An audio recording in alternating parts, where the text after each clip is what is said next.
Take care.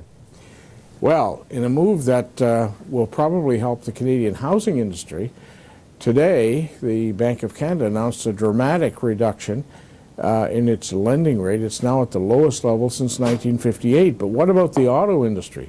Ottawa and Ontario have been negotiating with the Big Three. CAW President Ken Luenza had this comment today. When people say to us, well, you know, Ken, what's your position on concessions? We are opposed to concessions, but we've always been a union that sits down with a company and deals with the dynamics that were dealt with at that particular time. Today is all speculation. We don't even know in real content what the employers need by government, even though it was shared slightly with us today. So, you know, all of that is speculation. Is this process open enough? I mean, you said you don't even know what they're asking for from government. How can you be part of the solution if you don't know what the ask is? Well, no, that's one of the problems. I mean, we're meeting with the provincial government, and as you folks know, we've had several meetings with the provincial government so far, including Dalton McGuinty. We've now had a meeting with Tony Clement. We're not totally aware of what the industry is asking for in terms of how they got to the numbers that they're getting to.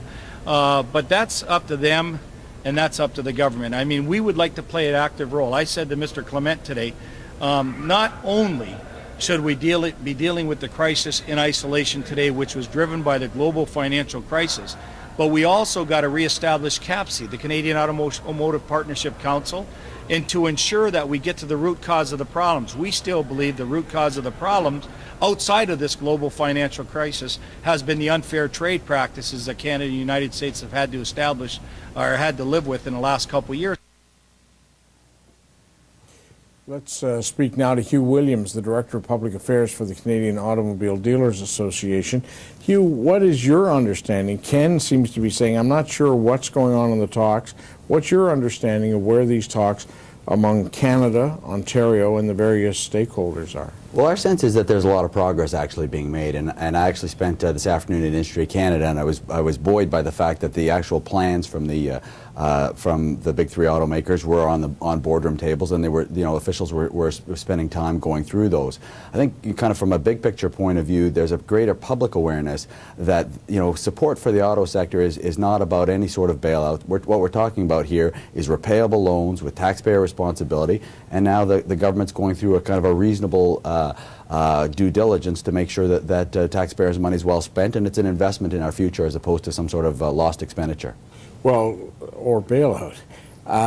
Is it your understanding that the auto companies have not asked for a bailout, that they're prepared to live with loan guarantees? Well, yeah, it's clear that the ask is about loan guarantees, and it's also clear that we're looking for some liquidity in the marketplace. And this has been one of the things dealers have been most concerned about.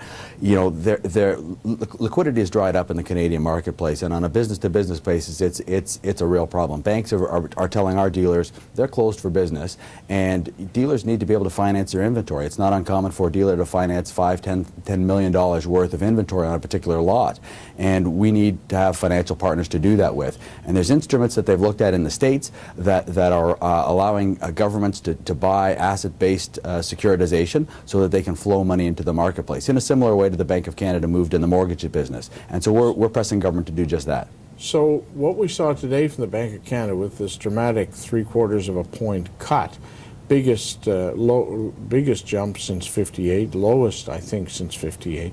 The banks have not been flowing that liquid, and plus all of the liquidity they pumped in, because they took what, 30 or 40 billion of their mortgages off their hands, and that hasn't been flowing to your members. Well, that's the sad reality. You can have rates as low as you like, but if the banks aren't providing the loans, it's a real problem. And you know, for car dealers, our traditional financing partners have been either the banks or the captive financing companies, the Ford credits, the Chrysler credits, the Honda credits, and those companies are finding that they can no longer get financing in the marketplace from marketplaces that traditionally pension funds and others that buy up bulk leases and on a very secured basis.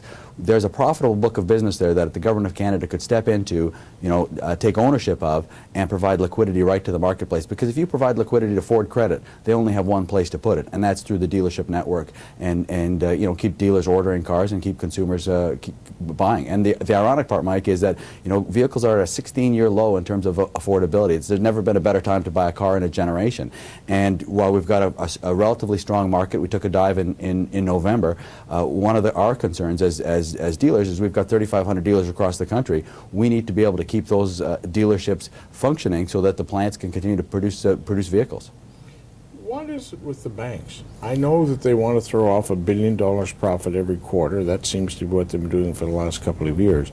But surely there's a larger social responsibility, and you're not asking them to take risks on shaky mortgages as we saw in the United States. This is just to continue doing business as it's been done over the last little while in Canada. And the challenge with the banks is they are very conservative by nature, and it's difficult to envision a public policy where they would have to loan to businesses that weren't well financed. But what we're seeing in the marketplace is Toyota dealers, Ford dealers of all different brands who have good sound business plans that had profitable years that aren't able to get the financing that they had in place beforehand. In the past. Exactly. And the banks are just saying, listen, we'll look after some of our current customers, but we're not going to look at new customers. And we've also heard horror stories come into the office on a daily basis of financing that was in place one week, and now the terms have radically changed because of the structure of the overall credit market. And that's why our argument again comes back to government saying, support those Toyota credits, the Honda credits, the GMACs of the world, whose function it is to help the automotive market. Put money into their asset-based security, have the taxpayer be protected with that security, but also have the taxpayer make a profit on those portfolios, but keep the money flowing into the car business. Hugh Williams, thank you for joining us. Industry Minister Tony Clement is also with us. He's been involved in talks with the various dealers and the big three and so on. Minister Clement, what do you think about Mr. Williams' comment that the banks, despite everything we've seen, your government has bought billions of dollars in mortgages to provide them with liquidity, and yet dealers from coast to coast are finding it difficult to get credit for their daily operations? Well, Mike, I've heard the same stories from the dealers as well. There are certainly some banks are not used to being in that particular credit market because it was done by the captives of Ford, Chrysler, and GM, like GMAC and Ford Credit and so on. So that's an issue that's out there, and certainly I have heard the horror stories of dealers that have a lot of assets that are unencumbered. That is to say, they could be creditized, but the funds have not flowed. So that issue is out there. Obviously, dealers are in every corner of Canada. It's not just the assembly plants in Ontario that affects. It affects every corner of Canada, and we're certainly very concerned about it. Now, speaking of every corner of Canada, we see another 1,000 jobs lost at Bombardier last month, and today I think the total works up to about 1,000. What can one say to those people? Well, listen, every time there's a new layoff notice or new job losses, it's something that's very painful for all of us, certainly on our side in government, but as Canadians, we know that we've had some tougher times of late. The fact of the matter is that there is a world economic crisis that is at our doorstep. Canada is not immune from these things, but I do believe, I'm a real optimist about these things perhaps, Mike, but I believe with the right government policies, with the right government leadership, we can get through these tough economic times quicker than most countries and better than most countries. Well, Tony, it's a tough job you've got, and I know you're working hard at it. We'll keep following along, and I thank you for giving us this update today. Thank you. That's Tony Clement, Canada's Minister of Industry, on the job for you and me. Stay with us. Coming up right after the break, the award-winning writer for the